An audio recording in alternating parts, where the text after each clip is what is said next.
যোনটো আমাৰ চিন অফ ক্ৰাইম য'ত ঘটনাটো হৈছিলে সেইটো দেখুৱাবলৈ তেওঁক লৈ যোৱা হৈছিলে।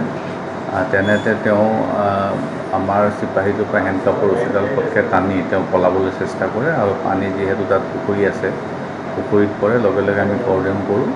কৰ্ডন কৰাৰ পিছত SDRFকো খবৰ দিয়া হয়। SDRF আহে, আহি পেলাই তাত চাৰ্চ কৰাৰ পিছত তেখেতৰ মৃতদেহটো আমি পালোঁ।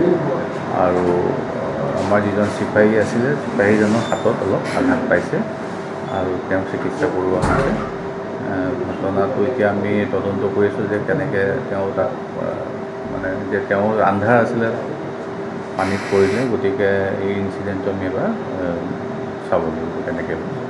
বাকী দুজন আছামী আপোনালোকে চিনাক্ত কৰিব পাৰিছোঁ। তেওঁলোককো কালি আমি ৰেড কৰিছিলোঁ। তেওঁলোকক আমি পাম বুলি আশা কৰিছোঁ।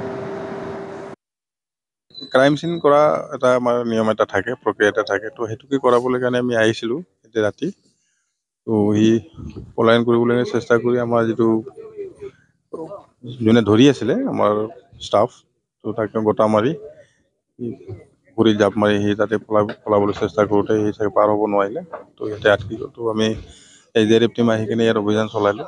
তো আপোনালোকে দেখা পালে তাৰ ডেড বডি ইয়াতে আমি উদ্ধাৰ হৈছে। এটা নামটো আছিল তপজুল ইছলাম, যে আমি আমাৰ ৰিচেণ্টলি যিটো ৰেপ কেছ এটা হৈছিলে সেই কেছত এটা আমি মানে গ্ৰেপ্তাৰ কৰিছিলোঁ। তো বাকী যিটো আমি প্লেচ অফ অকাৰেঞ্চত যিটো ক্ৰাইম চিন ৰিক্ৰিয়েটৰ যিটো আমাৰ এটা নিয়ম আছিলে তাকে আমি আনিছিলোঁ। তো আজি ঘটনাটো সেইটো হৈছে আৰু সি মূল অভিযুক্ত আছিল।